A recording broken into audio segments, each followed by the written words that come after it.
রাজনীতির মঞ্চে আবারও চমক। শেষ মুহূর্তে বদলে গেল সমীকরণ। জাতীয় সংসদের সংরক্ষিত নারী আসনে ৩৬ প্রার্থীর নাম ঘোষণা করেছে বিএনপি।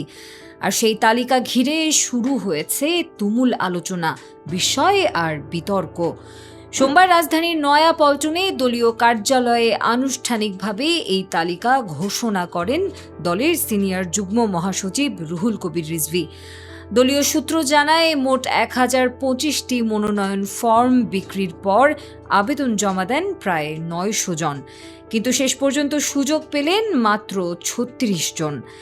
এই বিশাল প্রতিযোগিতার মধ্যেও শুরু হয় নাটকীয় ছাঁটাই।